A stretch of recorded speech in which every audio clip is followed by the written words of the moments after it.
د روژې مبارکې فضیلتونه روژې مبارکې میاشت او د دې میاشتې روژې ډېر ستر فضیلتونه لري چې د ګران پیغمبر په احادیثو او د علماو په ویناو کې وار په وار ترې یادونه شوي. نو له هغو څخه د روژې د فضایلو په اړه یوازې د پیغمبر صلی الله علیه وسلم څو مهم حدیثونه را نقلوو. روژه له یو هغو عبادتونو څخه ده چې موږ ته د لوی خدای جل جلاله د احسان پر لاره لارښوونه کوي، تر څو موږ وکولی شو په وسیله د هغه په فضل او مهربانۍ د کمال پر لورې ګام واخلو.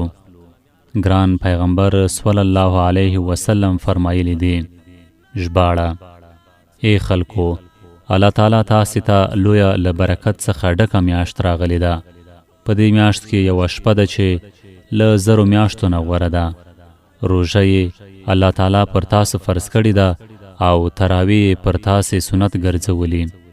چا چې په دغه میاشت کې یوه نفلي او مستحب عمل ترسره کړ، نو دا په شان د هغه فرضي عمل ثواب لري چې له دې میاشتې پرته ادا شي.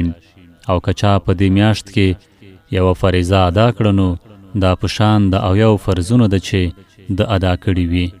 دا د صبر میاشت ده او صبر ثواب او بدله هغه جنت دی.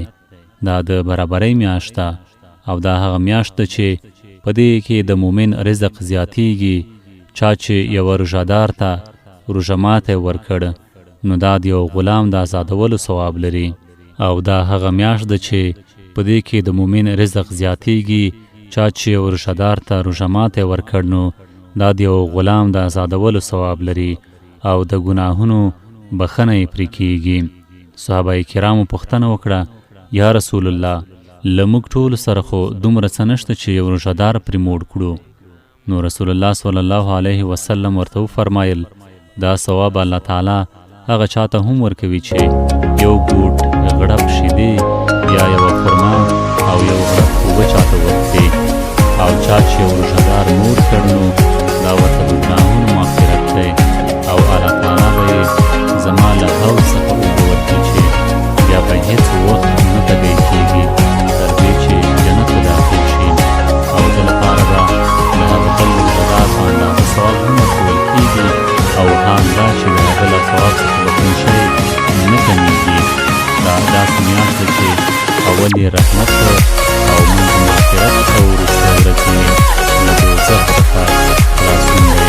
او چا چې په دغه میاشت کې له خپل غلام یا کوم بل مزدور څخه کوم پیټی سپک کړ، نو الله تعالی به دی له اور